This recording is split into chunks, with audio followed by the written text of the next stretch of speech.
وہ اپنی یہ نیکی گنا رہے تھے کہ ہم یہ والے ہم میں صفتیں بھی تو ہیں نا، ہم حجاج کرام کو اب بنی ہاشم حضرت عباس بن عبد المطلب، اور عبد المطلب کس کی؟ ہاشم کی اولاد، ٹھیک ہے. تو یہ سارا خاندان کیوں مشہور تھا کہ یہ حرم کی جو ہے وہ بہت نگہبانی کرتے تھے، نگہداشت کرتے تھے. حاجی جو آتے تھے ان کی بہت خیر خواہ تھی، یہ پانی پلاتے تھے، خدمتیں کرتے تھے، کھانا کھلاتے تھے. تو حضرت عباس نے اس وقت اپنا یہ اوصاف بیان کیا اپنے قبیلے کا. تو پھر یہ آیت کریمہ نازل ہوئی جس میں ان کے اس خیال کی تردید کی گئی، اور کیا کہا گیا کہ اب آیت کا ترجمہ پڑھیں آپ کو سمجھ آئے گی کہ مشرکوں کو کوئی حق نہیں کہ وہ اللہ کی مسجدوں کو آباد کریں جبکہ یہ خود اپنے کفر پر گواہ ہیں. یعنی کہ اب یہاں پر کیا ہے کہ یہ اپنی حجاج کرام کی جو خدمت کر رہے ہیں اس عمل پر ناز نہ کریں. ان کو تو مسجد آباد کرنے کا حق ہی نہیں، انہیں یہ کام جائز ہی نہیں کہ وہ اپنے کفر اور شرک پر قائم رہتے ہوئے اور اپنے کفر اور شرک کے بارے میں جاننے کے باوجود، بت پرستی کرنے کے باوجود وہ خدمت کعبہ کا بھی کریڈٹ لے کے جائیں اور کہیں کہ ہم اسی وجہ سے بخشے جائیں گے، یا ہم سچے مسلمان ہیں، یا اسی کو ایمان کہتے ہیں. تو رب العالمین نے پھر اس آیت میں بتایا کہ مشرکوں کو حق نہیں ہے اللہ کی مسجدوں کو آباد کریں، وہ اپنے کفر پر گواہ بھی ہیں، انہیں علم بھی ہے. اور پھر آیت کے اگلے حصے میں اس آیت کا فرمایا گیا ان کے تمام اعمال برباد ہیں. اللہ اکبر. اعمال برباد کس طرح سے ہوتے ہیں؟ جب انسان کے پاس ایمان ہی نہیں ہے تو معلوم ہوا کہ ایمان کے بغیر کوئی بھی عمل، کوئی بھی صدقہ، کوئی بھی خیرات، کوئی بھی نیکی وہ دنیاوی حد تک تو انسان کے لیے بینیفیشل ثابت ہو سکتی ہے، لیکن وَمَا لَهُمْ فِي الْآخِرَةِ مِنْ خَلَاقٍ، آخرت میں ایسے لوگوں کے لیے کوئی حصہ نہیں. استغفر اللہ. وَفِي النَّارِ هُمْ خَالِدُونَ، اور یہ آگ میں ہمیشہ رہنے والے. پھر رب العالمین نے یہاں فرما کے نا یہ والی آیت کے بعد پھر بالکل اگلی آیت میں کہا کہ مسجدیں آباد کرنے کا حق کن کو ہے؟ مسجدیں کون آباد کرتے ہیں؟ انما یعمر مساجد اللہ من آمن باللہ والیوم الآخر، اللہ کی مسجدوں کو وہی آباد کرتے ہیں جو اللہ اور قیامت کے دن پر ایمان لاتے ہیں. تو یہاں پر غور طلب بات کیا ہے؟ ایمان لانا اللہ پر، آخرت پر. اب یہاں آخرت کا خاص طور پر ذکر کیوں کیا گیا؟ آخرت کا خاص طور پر ذکر کیوں کیا گیا؟ کیونکہ بہت سے ایسے کفار مکہ بھی تھے جو کہ اللہ رب العالمین کو تو مانتے تھے، مشرکین عرب، لیکن وہ مرنے کے بعد کی زندگی کو نہیں مانتے تھے. وہ کہتے تھے، اسی لیے تو وہ بتوں کی پوجا بھی کرتے تھے، ٹھیک ہے نا، اللہ کے وجود کے منکر نہیں تھے، آخرت میں اعمال کی سزا و جزا کے منکر تھے، آخرت میں پیش ہونے کے منکر تھے.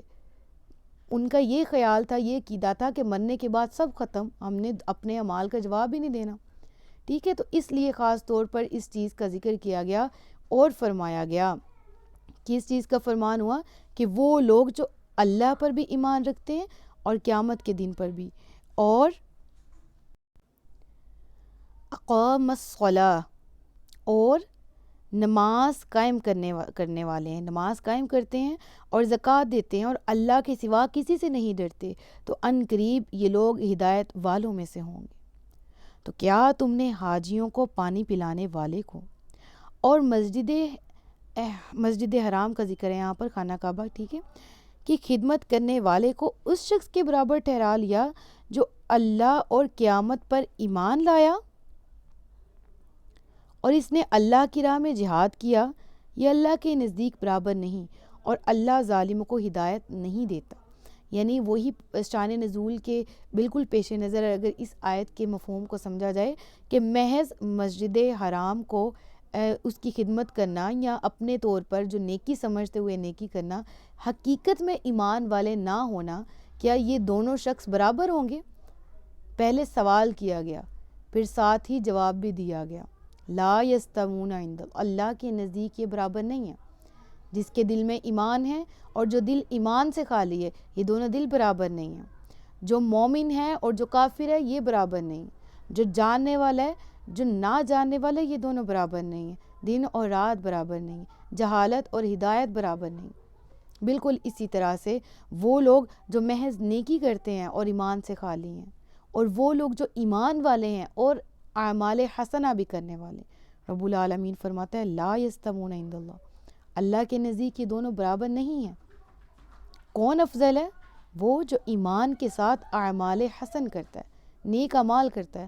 واللہ لا یہدی القوم الظالمین، اللہ ظالموں کو ہدایت نہیں دیتا۔ وہ جنہوں نے ایمان قبول کیا اور ہجرت کی اور اپنے مال اور اپنی جانوں کے ساتھ اللہ کی راہ میں جہاد کیا، اللہ کے نزدیک ان کا بہت بڑا درجہ ہے، اور وہی لوگ کامیاب ہونے والے ہیں۔ اب اس آیت کی ڈیٹیل کو ذرا سمجھیے گا۔ اس آیت کریمہ میں اللہ تعالیٰ نے مسلمانوں کی 3 صفات بیان کی ہیں۔ کون سی؟ ایمان، پھر ہجرت، اور پھر جانی اور مالی، یعنی جان کے ساتھ اور مال کے ساتھ جہاد کرنا، ٹھیک ہے نا؟ تو اب ذرا غور سے سمجھیے گا، وہ جنہوں نے ایمان قبول کیا، یعنی سبحان اللہ کہ کس طریقے سے، کس ترکیب کے ساتھ، کس ترتیب کے ساتھ اس آیت میں اوصاف کو پرویا گیا ہے کہ سب سے پہلے سب سے مقدم چیز کیا ہے؟ ایمان، انسان کا، بندے کا ایمان، ایکسیپٹنس، دل کی طرف سے اللہ تبارک و تعالیٰ کو قبول کرنا، اللہ کے احکامات کو۔ رب نے فرمایا ان کی ترتیب دیکھیے گا، سب سے پہلے ایمان کا ذکر، کیونکہ تمام عبادات کی جڑ کیا ہے؟ ایمان ہے۔ پھر ہجرت کا ذکر کیا گیا، کیونکہ ہجرت جہاد سے فوقیت رکھتی ہے۔ اب دیکھیں کس طرح سے ہجرت جہاد سے افضل ہوئی اور فوقیت والی ہوئی۔ دیکھیں کفر میں رہتے ہوئے، کافروں کے ہر طرف سے گھیرے میں رہتے ہوئے مسلمان کبھی بھی ان سے جہاد نہیں کر سکتے۔ جب مکہ میں تھے، کمزور تھے، تو کبھی بھی ان سے جہاد نہیں کر سکتے تھے، لہٰذا ہجرت کی سٹرونگ ہوئے، ٹھیک ہے، مقدم ہوئی ہجرت جہاد سے، ٹھیک ہے۔ اس کا ذکر کیا گیا کہ کفار میں پھنسے ہوئے مسلمان جہاد نہیں کر سکتے تھے، جب دارالسلام میں پہنچنا تھا امن اور سلامتی کے ساتھ تو ہی پھر جہاد کرنا تھا نا۔ اور پھر اس کے بعد جب جہاد کا ذکر کیا گیا تو مالی جہاد کا ذکر کیا گیا، اور پھر جانی کا۔ دیکھیں جہاد 3 قسم کا ہوتا ہے، اور مطلب مومن جہاد 3 طرح سے کرتا ہے، ایک مالی اور جانی دونوں طریقوں سے۔ وہ بھی مومنین تھے صحابہ کرام کے دور میں بھی، اور آج کے دور میں بھی لوگ جہاد کرتے ہیں، جانوں کا نذرانہ بھی دیتے ہیں، مالوں کا بھی۔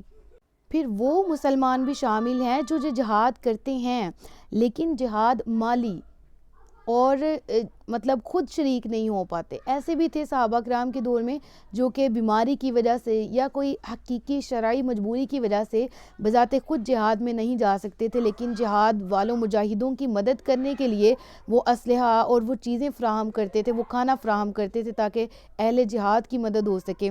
پھر وہ لوگ بھی جہاد کرتے ہیں جو کہ مال تو نہیں پیش کر سکتے تھے، لیکن اپنی جانوں کا نذرانہ دیتے تھے، بذات خود جہاد میں شامل ہوتے تھے۔ اللہ تبارک و تعالیٰ نے ان تمام اقسام کا ذکر کیا، کہا بھی اموالہم و انفسہم، جو صرف مال سے کرتے ہیں یا صرف جان سے مال جہاد کرتے ہیں یا ان دونوں سے جہاد کرتے ہیں، اعظم درجۃ عند اللہ، اللہ کے ہاں ان کا بہت بڑا درجہ ہے۔ اور اب وہ درجہ کیا ہے وہ یہاں پر کیوں نہیں مینشن کیا گیا؟ اور اگلی آیت میں اس کی ڈیٹیل تو ہے ہی ہے، یہاں پر بہت بڑا درجہ ہے، یعنی اے انسان تو کبھی بھی وہ لیول، وہ جب تو نیکی کرتا ہے اور صرف اللہ کی رضا کے لیے نیکی کرتا ہے، تو اس کے اجر کے لیول کو پہچان ہی نہیں سکتا۔ اللہ نے بس اتنا بیان کر دیا اعظم درجۃ عند اللہ، اللہ کے ہاں بہت بڑا درجہ ہے۔ اب وہ جتنا بڑا درجہ ہے اس کی امیجینیشن، اس کا تصور ہی نہیں کیا جا سکتا۔ جس طرح کہ محض اللہ کی راہ میں روزہ رکھنا، اللہ کہتا ہے روزہ میرے لیے ہے، اللہ فرماتا ہے روزہ میرے لیے اور میں ہی اس کا اجر دوں گا۔ تو اب ہم یہاں پر اجر سے مراد کیا لیں؟ کتنا اجر لیں؟ اللہ فرماتا ہے کہ میرے پاس اس کا اجر ہے، میں دوں گا۔ تو بندہ مومن پر یہاں پر کیا ہے؟ وہ توکل کرے، وہ ایمان لائے، سمعنا و اطعنا والی روش اختیار کرے، اور اللہ سے بہتری کی امید رکھے اور بہتر گمان بھی کرے، کیونکہ رب فرماتا ہے یبشرہم ربہم برحمت منہ ورضوان وجنات، ان کا رب انہیں اپنی رحمت اور خوشنودی اور باغوں کی بشارت دیتا ہے۔ یہاں پر یاد رہے کہ یہاں رضوان سے مراد رضامندی اور خوشنودی ہے، لیکن ایک ویسے ہی جنرل نالج کے بارے میں بتاتی چلوں کہ جو جنت کے داروغہ ہیں نا، جو فرشتے جنت پر مقرر کیے گئے ہیں، ان کا نام بھی رضوان ہے، ٹھیک ہے۔ جو جہنم پر ایک طرح سے ان کو ڈیوٹی جہنم کی دی گئی ہے، وہ فرشتوں کا نام مالک ہے، ان کو مالک کہا جاتا ہے، اور جو جنت کے ان کو رضوان بولا جاتا ہے، ٹھیک ہے۔ وجناتن، اور باغات ہیں، لہم فیہا نعیم و مقیم، ان کے لیے باغوں میں دائمی نعمتیں ہیں۔ اب یہاں پر یاد رہے نعیم، اس سے مراد کیا ہے؟ نعیم انعام کی گئی، ٹھیک ہے، مقیم ہمیشہ رہنے والی، ٹھیک ہے، نعمت، نعیم نعمت کو بھی کہا جاتا ہے. لیکن یہاں پر ایک اور جنرل نالج کے لیے چیز ایڈ کرتی چلوں کہ نعیم، جنت نعیم ایک جنت کا نام بھی ہے. ٹھیک ہے، جنت کے مختلف نام ہے، جنت ماوا، ٹھیک ہے، اور پھر جنت الفردوس، پھر یہاں پر اس کا ذکر ہے جنت نعیم. اور یہاں خاص طور پر اس کا ذکر نہیں، یعنی کہ میں کہوں کہ صرف اسی جنت کے بارے میں بات کی جا رہی، ایسا نہیں ہے. جنات، باغات کا ذکر کیا گیا، مختلف جنتوں کا ذکر کیا گیا. اور یہاں پر ویسے ہی میں نے انفارمیشن کے لیے بتایا نعیم ایک جنت کا نام بھی. ٹھیک ہے، اور اس کے ساتھ ہی خالدین فیہا ابدا، ہمیشہ اس میں رہیں گے. ان اللہ عندہ اجر عظیم. پھر اللہ تبارک و تعالیٰ نے جنت کا ذکر کر کے، اپنی رضا کا ذکر کر کے پھر فرمایا بے شک اللہ کے پاس بہت بڑا اجر ہے. یعنی اے بندہ مومن، تو صرف اتنا امیجن کر کے، اتنے تصور کر کے خوش تو ہو سکتا ہے، لیکن بس یہ نہ سمجھنا کہ یہ دس از انف، اس کے علاوہ اور کچھ نہیں ہے. اللہ نے پہلے پچھلی آیت کے آخر میں فرمایا میرے پاس بہت بڑے درجات ہیں، پھر آگے ہائی لائٹس دیں، جنت ہے، میری رضا ہے. پھر اس کے بعد آیت کے آخر میں فرمایا ان اللہ عندہ اجر عظیم، کہ تو میری راہ میں آ کر تو دیکھ، میرے پاس وہ عظیم اجر ہے جس کا نہ کسی آنکھ نے کبھی دیکھا ہوگا، نہ کسی ذہن نے تصور کیا ہوگا، نہ کسی کان نے سنا ہوگا. یا ایھا الذین آمنوا لا تتخذوا آباءکم واخوانکم اولیاء ان استحبوا الکفر علی الایمان. بہت بڑی آیت ہے آنکھیں کھول دینے کے لیے. اے ایمان والو، اپنے باپ اور اپنے بھائیوں کو دوست نہ سمجھو اگر وہ ایمان کے مقابلے میں کفر کو پسند کریں، اور تم میں جو کوئی ان سے دوستی کرے گا تو وہی ظالم ہے. کیا فرمایا گیا؟ ہم کہتے ہیں کہ ہم کافروں سے دوستی کیوں نہ کریں، وہ تو بہت اچھے دل کا ہے، وہ تو بہت ایسا ہے، وہ بہت ویسا ہے. یاد رہے واقعی حقیقتاً اسلام یہ لرننگ دیتے اپنے اخلاق سے دوسروں کو متاثر کریں، اپنے دین کی طرف دوسروں کو راغب کریں. لیکن یہ چیز ضرور یاد رکھیں، بری صحبت انسان کو برا بنا دیتی ہے. اللہ فرماتا ہے اپنے باپ اور بھائیوں کو دوست نہ سمجھو اگر وہ ایمان کے مقابلے میں کفر کو پسند کریں. یعنی وہ شخص جو کہ اپنے عقیدے پر اٹل ہو اور وہ اپنے کفر پر پختہ ہو، تو اگرچہ وہ باپ اور بھائی اہل خانہ ہی کیوں نہ ہو، ان سے اجتناب کرو کہ وہ تمہارے ایمان کو خطرے میں ڈال دیں گے. اور ہم غیروں کو اپنا بنائے بیٹھے ہیں. وہ لوگ جو کفر کو پسند کرتے ہیں ایمان پر، ہم ان کو اپنا کہتے ہیں. اللہ فرما رہا ہے تمہارے اپنے خاندان والے ہی کیوں نہ ہو، ایمان کو فوقیت پہ رکھو. اللہ کے نبی فرماتے ہیں کہ تم میں سے اس وقت تک کوئی مومن نہیں ہو سکتا جب تک میں اس کو، اس کے اہل و عیال، اس کے ماں باپ، اس کی اولاد، ایون ہر چیز سے زیادہ محبوب ہی کیوں نہ ہو جاؤں. تو ذرا سمجھیں ان آیات کو، سمجھیں اللہ رب العالمین قرآن میں کیا میسج دے رہا ہے. ہر وہ چیز جو کہ ایمان کی طرف خطرے کا باعث ہو، اور ہر وہ شخص، ہر وہ چیز جو کہ مقدم کرے اپنے آپ کو، یا آپ کو ڈائیورٹ کرے، آپ کی اٹینشن کو کسی دوسرے ایمان سے ہٹ کر کسی اور چیز کی طرف، جو پسند کرے آپ کے لیے اور اپنے لیے ایمان سے بڑھ کر کفر کو، ایسے لوگوں سے، ایسی بیٹھکوں سے خود کو محفوظ ہی رکھنا چاہیے. اپنے عقیدے کی حفاظت کرنی چاہیے. کتنے صاف الفاظ میں لکھا ہے نا، اپنے باپ اور بھائیوں کو دوست نہ سمجھو، ولی نہ سمجھو، مددگار نہ سمجھو. وہ لوگ جو ایمان کے مقابلے میں کفر کو پسند کریں، اور تم میں جو کوئی پھر ان سے دوستی کرے گا تو وہ ظالم ہے. ظلم کس پہ کرنے والا ہے؟ اللہ پر، دین پر، نعوذ باللہ، ایمان پر، اسلام پر، نعوذ باللہ. کس پر ظلم کرنے والا ہے جو ظالم کہا گیا؟ اپنی جانوں پر ظلم کرنے والا. کیا کہا گیا؟ کہ یہ لوگ ہیں جنہوں نے خود پر ہی ظلم کیا کافروں سے دوستی کر کے. وہ لوگ جو ایمان کے مقابلے میں کفر کو پسند کرتے تھے، ان سے محبت کر کے، ان سے دوستی کر کے، ان سے انسیت کر کے. یاد رہے، اس سے مراد اس طرح کا قطع تعلق نہیں ہے کہ کوئی کافر آپ کے پاس آ جائے، آپ سے اسلام سمجھنا چاہے اور آپ اس سے دور ہٹ جو بھی اسلام نے ہمیں منع کیا، آپ سے بات نہیں کرنی. اس چیز کی ایلیبوریشن میں نے پچھلے رکوع میں کر دی ہے کہ اللہ رب العالمین نے فرمایا کہ اگر میدان حرب میں بھی، جنگ کے میدان میں بھی کوئی کافر امان مانگتا ہے اے نبی آپ سے کہ وہ اسلام سیکھنا چاہتا ہے، تو آپ اسے امن دو. اگر اس سے معاہدہ طے ہے کہ وہ جنگ نہیں کرے گا آپ سے، اور وہ معاہدہ ختم ہونے کی مدت کے بعد بھی آپ کی طرف رجوع کرتا ہے کہ میں آپ کا دین سیکھنا چاہتا ہوں، تو اس پر جنگ مسلط نہ کرو، اس کو قید نہ کرو، اسے درگور نہ کرو، یا اسے اگنور نہ کرو. بالکل اس کی طرف توجہ دو، اس سے دین سکھاؤ. اگر کوئی اسلام کو سیکھنے کی نیت سے آتا ہے تو اپنے آپ کو سب سے پہلے پیش کریں کہ آپ کی وجہ سے اگر کوئی دار اسلام میں داخل ہوتا ہے تو کتنی احسن بات ہے. آپ کی وجہ سے کوئی نیولی مسلم کوئی چیز اسلام کی سیکھ رہا ہے یا کوئی غیر مسلم اسلام کی طرف آ رہا ہے، اس سے بہتر کیا ہو سکتا ہے؟ لیکن یاد رہے جو اپنے کفر میں پختہ ہوں، جو ایمان پر کفر کو مقدم رکھیں، ایسے لوگوں سے بچنا چاہیے، کیونکہ یہ لوگ بھی ظالم ہیں اور ان سے دوستی کرنے والا بھی ظالم میں شمار ہو جاتا ہے۔ پھر فرمایا گیا، تم فرماؤ اگر تمہارے باپ اور تمہارے بیٹے اور تمہارے بھائی اور تمہاری بیویاں اور تمہارا خاندان اور تمہاری کمائی کے مال اور وہ تجارت جس کے نقصان سے تم ڈرتے ہو اور تمہارے پسندیدہ مکانات تمہیں اللہ اور اس کے رسول کی راہ سے جہاد کرنے سے زیادہ محبوب ہیں، تو انتظار کرو یہاں تک کہ اللہ اپنا حکم لائے، اور اللہ نافرمان لوگوں کو ہدایت نہیں دیتا۔ اب اس آیت میں کوئی چیز ایسی ہے جس کی محبت میں ہم گرفتار نہ ہوں؟ اللہ رب العالمین نے ہر چیز وہ گنوا دی جس کے وسوسے کا شکار ہو کر، یعنی ہمیں کیا ایمان سے زیادہ مقدم کیا چیزیں ہو گئیں؟ ہمیں لوگ مقدم ہیں، ہمیں رشتوں کے کھو جانے کا ڈر ہے۔ اللہ کیا فرما رہا ہے کہ تمہارے باپ، تمہارے بیٹے، تمہارے بھائی، تمہاری بیویاں، تمہارا مال، تمہارا خاندان، تمہاری کمائی، تمہارا وہ مال، وہ تجارت جس کے نقصان سے تم ڈرتے ہو، تمہارے پسندیدہ مکانات، ساری زندگی انہی کے لیے تو گزار دیتے ہیں۔ اللہ فرما رہا ہے تمہیں اللہ اور اس کے رسول اور اس کی راہ میں جہاد کرنے سے زیادہ محبوب ہیں، تو انتظار کرو یہاں تک کہ اللہ اپنا حکم لے۔ اللہ کا حکم کیا ہے؟ پھر عذاب کا انتظار کریں، ہم اللہ کی ناراضگی کا انتظار کریں، فقر کا انتظار کریں، اللہ کے غضب کا انتظار کریں۔ اللہ فرما رہا ہے کہ جو نافرمان ہو میں ان کو ہدایت نہیں دیتا۔ اللہ تبارک و تعالی ہم سب کے ایمان کی حفاظت کرے، ہمیں ایمان کی دولت سے جس طرح بہرہ مند تو کیا ہے، ہمیں زندگی بھر ایمان کو سنبھالنے کی اور ایمان کے ساتھ اس دنیا سے جانے کی توفیق عطا فرمائے۔ صدق اللہ العلی العظیم، سچ فرمایا اللہ نے جو عظمت والا ہے۔ اپنا بہت سا خیال رکھیے گا، مجھے دعاؤں میں یاد رکھیے گا۔ تاجدار ختم نبوت زندہ باد، پاکستان ہمیشہ زندہ باد۔ السلام علیکم ورحمۃ اللہ وبرکاتہ۔